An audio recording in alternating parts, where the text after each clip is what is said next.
Jefa de Unidad Departamental de Atención a Zonas Semirurales, ¿lo dije bien? Ay, Sí. muy bien. De la Secretaría de las Mujeres de la Ciudad de México. ¿Cómo estás, compañera? Muy bien, muchas gracias por la invitación Al a esta. contrario, gracias por llegar y sabemos que además pues te tocó la alerta y que además ibas a regresar por tu bebé a ver cómo estaba. ¿Qué pasó? ¿Regresaste? No, ya no, ¿Pero afortunadamente todo llamaste? bien. Mandaron Ah, mensaje de la estancia para decir que todo estaba ay, bien, qué habían bueno. seguido los protocolos. Muy bien, muchas gracias. Al contrario, pues gracias por venir a pesar del susto. Oye, nos vienes a hablar de la interseccionalidad. Cuando hablamos de interseccionalidad, a ver si lo entiendo bien, es de ver que nuestra condición siempre pasa por muchas condiciones a la vez, ¿no? Es correcto. decir, no basta con decir que hay diferencias por el género, sino, por el género, pero eso tiene que ver con la edad, con el nivel socioeconómico, con el nivel de estudios, con muchísimas cosas, ¿no? Y así que cada cosa tiene que ver con todo. Bueno, ¿cómo lo definen desde la Secretaría de las Mujeres de la Ciudad de México eso de interseccionalidad? Bueno, pues primero muchas gracias otra vez por la invitación y bueno, desde la Secretaría de las Mujeres pues trabajamos con las mujeres exactamente como su nombre lo dice, pero el que decimos mujeres hablamos de muchos tipos de mujeres. Exactamente. Y antes todo lo de gobierno decía de la mujer. Exacto. Instituto de la Mujer. Como si solo fuéramos un tipo de mujer. Exacto. O solo debiéramos de ser un solo tipo de mujer. Y bueno, cuando hablamos de interseccionalidad lo que queremos visibilizar es que somos muchos tipos de mujeres. Ajá. Y que justo nos atraviesa pues por los rangos de edad. No es lo mismo la niñez, la juventud, la edad adulta, cuando ya llegamos a ser adultas mayores, a que por ejemplo como dices los estratos socioeconómicos, y también en una ciudad tan diversa como la nuestra, el que tengamos por ejemplo población indígena en la Ciudad de México que radica aquí, o las periferias en las zonas rurales en donde todavía hay ejidos, donde todavía hay pueblos originarios. Las formas de organización también se atraviesan de muchas otras maneras, y bueno, eso es lo que queremos visibilizar con la interseccionalidad, ¿no? Hablar de muchos tipos de mujeres y muchas formas de estar en esta ciudad es lo que nos interesa abordar, ¿no? Porque además en el trato personal que damos a las mujeres, pues procuramos o intentamos que se visibilice esta interseccionalidad en los tratos diferenciados que merecemos cada una de nosotras. Que no todas necesitamos lo mismo, ¿no? Y que incluso hay cosas que para una pueden ser la maravilla y para otra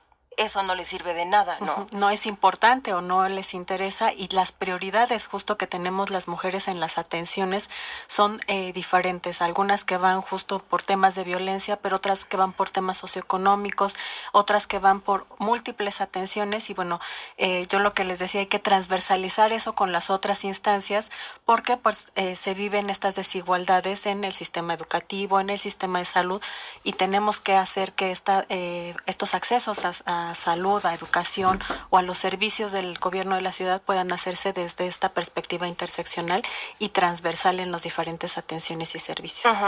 Vamos a poner un ejemplo. A ver, yo voy a pensar uno, tú piensa otro. A mí se me ocurre por cosas que yo hago, que por ejemplo, en algún lugar de la ciudad es muy importante y transforma muchísimo llegar y darles a las mujeres condones, por ejemplo.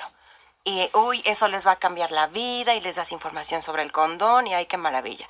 Pero hay otra zona en donde un condón te van a decir, está usted loca. En cómo es mi vida, en las violencias que yo vivo y en las costumbres de mi comunidad, esto ni me salva de nada, ni me protege de nada, ni nada, ¿no? ¿Por qué? O por lo que me dice el sacerdote de la comunidad, o porque yo tengo otros saberes para mi salud sexual y reproductiva. Se me ocurre. Pues atinas muy bien porque justo, bueno, nosotras desde una política pública, por ejemplo, podemos hablar de prevención del embarazo, ¿no? Sobre todo en niñez y adolescencia, la erradicación en la niñez y la prevención en la adolescencia, ¿no?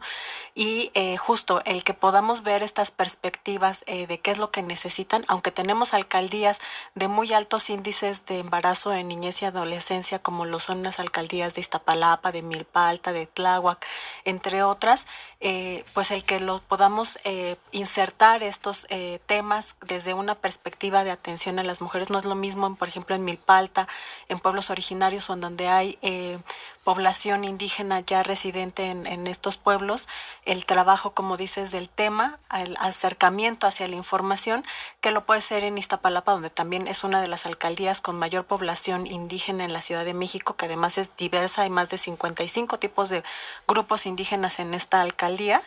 Entonces, abordar estos temas sí te requiere de esta atención minuciosa, especificando las necesidades y los conocimientos y el contexto en el que se ubican. Porque las además poblaciones. hasta podrías poner a una mujer en peligro en que si algún hombre violento de su comunidad le encuentra un condón, le va a romper la boca porque quién sabe qué, ¿no? Entonces, el mismo insumo que es un condón, en algunos lugares tiene que ir acompañado de información de cómo usarlo y en otros de primero prevención para que la comunidad entienda que nadie tiene por qué romperte la boca si te encuentra un condón, ¿no? Sí, de información y de retos y de tabús, ¿no? Que decimos algunas limitantes justamente a las que nos enfrentamos, por ejemplo, con este tema en específico, es eso, ¿no? Los usos, las costumbres, las tradiciones, el arraigo a un pensamiento que todavía puede ser un poco contradictorio, ¿no? En una ciudad como la nuestra, pero pues por algo las comunidades también han subsistido, o cosas que se van tergiversando ya en el día a día con la población y sobre todo cuando ya están en un contexto como en la ciudad, ¿no? Cuando dejan, por ejemplo, el contexto de donde vienen, de las zonas al interior de la República, cuando llegan a la Ciudad de México, pues el contexto también les rompe, ¿no? Y Claro, las perspectivas claro. con las que abordan los diferentes temas o el acceso a diferentes temas, pues es diferente desde donde venían. Claro. Oye, tu puesto es jefa de unidad departamental de atención a zonas semirurales. Entonces, me imagino que habrá otra jefa de unidad departamental de atención a zonas, no sé, de otra cosa, y que ustedes tienen que trabajar entre ustedes para para mostrarse entre ustedes la interseccionalidad. ¿Cómo es? ¿Quiénes son esas otras jefas de unidad de atención a zonas qué? Bueno, no hay otra JUD, es solamente esto, pero justamente porque esta otra perspectiva de la periferia a la ciudad que yo te decía, por ejemplo, se ve más en los pueblos originarios, en donde todavía se conservan costumbres, tradiciones, que no solamente tiene que ver con lo folclórico, con la tradición bonita, los colores, las festividades y demás, sino con otras perspectivas. Te decía, por ejemplo, en el caso de las mujeres que están incorporándose a los ejidos, ¿no?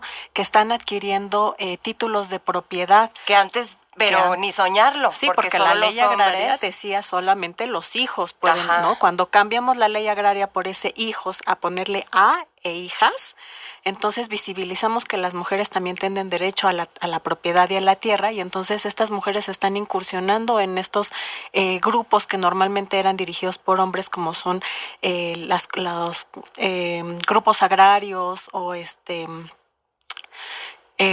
los comisariados, ¿no? En donde las mujeres están también teniendo un papel activo cada vez más fuerte y más frecuente en el tema de la protección de la tierra. Además, mucha de la zona de la periferia, por ejemplo, tiene el cuidado y la protección de los recursos que todavía persisten en esta ciudad y que nos proveen de agua, que nos proveen de alimentos sustentables, ¿no? Sobre todo es más conocido en las zonas de las Chinampas, en el sur, en Xochimilco, en Tláhuac, ¿no? En Tlalpan también el tema de los ejidos, el bosque, toda esta zona empieza a incursionar también el papel de las mujeres, que siempre han estado allí, pero que ahorita tienen un papel más activo al ser propietarias. Claro, ¿no? claro. Ninfa, qué puesto tan increíble y tan importante, porque además me imagino que es normal y que tú tienes que respirar y decir, a ver, compañeras, ¿no?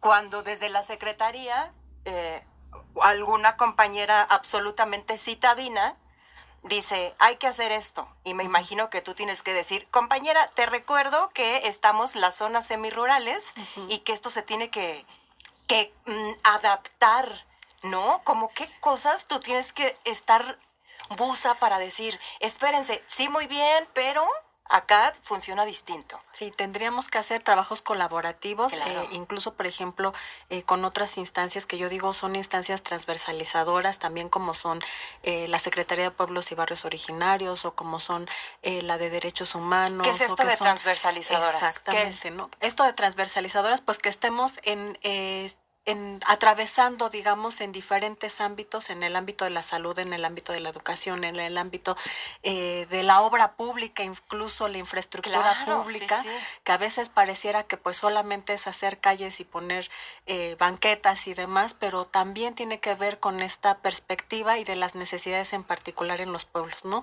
Cuando se les da la oportunidad a las mismas mujeres de ver qué necesidades tienen para adaptar a su comunidad a las necesidades propias cuando participan en estos consejos o en estos comités, se logra esta perspectiva interseccional, ¿no? Ujú. Oye, ¿qué pueden hacer las compañeras de zonas semirurales cuando llega una política pública o una obra o un programa y ellas detectan que no está llevándose a cabo con una mirada de interseccionalidad? ¿Qué pueden hacer? ¿Protestar, hablarte por teléfono? ¿Acudir a quién? Sí, bueno, pues nosotros tenemos la atención, digamos, directa desde diferentes áreas, ¿no? La jurídica, las atenciones que dan la Secretaría también son vinculantes. Hay un área, por ejemplo, pienso en pueblos originarios, en comunidades indígenas en particular, que es la Secretaría de Pueblos y Barrios Originarios, que son, digamos, los que tendrían que estar encargados de que esta perspectiva interseccional para pueblos y para comunidades indígenas pudiera ser atendida, ¿no? Nosotros lo buscamos, sí, a través, también en vinculación con ellos, pero también desde las mismas políticas que nosotras presentamos o proponemos, ¿no? Y bueno, claro que están en todo su derecho de poder exigir que esos programas o esas acciones puedan ser con perspectiva y a lo mejor, no sé, deberíamos de tener también un mecanismo de control de por ejemplo, consulta, ¿no? Ajá. Que está muy ahorita arraigado a también a esta política pública de poder consultar qué es lo que necesitan y cómo necesitan que se hagan las cosas Claro. desde la misma ciudadanía. Claro. Ay, pues qué trabajal tienes, Ninfa. Esperemos que resuelvas muchas cosas, que cambies muchas cosas desde la institución, que no es cosa fácil, pero pues ya volverás y nos contarás cómo vas, a qué cosas has tenido que insistir para que se vuelvan con perspectiva interseccional. Y dinos, como siempre, redes o cómo nos acercamos a la Secretaría de las Mujeres de la Ciudad de México. Sí, pues mira, la Secretaría tiene su página oficial que es www.cmujeres.cdmx.go.mx. También tiene su página de Facebook que es @Secretaría de las Mujeres CDMX. En Instagram también nos pueden encontrar con @cmujerescdmx, en TikTok como @cmujerescdmx y en X @cmujerescdmx. Ay, cuánta X. Muchísimas gracias, muchísimas Ninfa gracias. Rodríguez Méndez, jefa de Unidad Departamental de Atención a Zonas Semirurales de la Secretaría de las Mujeres de la Ciudad de México. Vuelve pronto. Muchísimas gracias A por la ti, invitación. Hasta gracias. luego.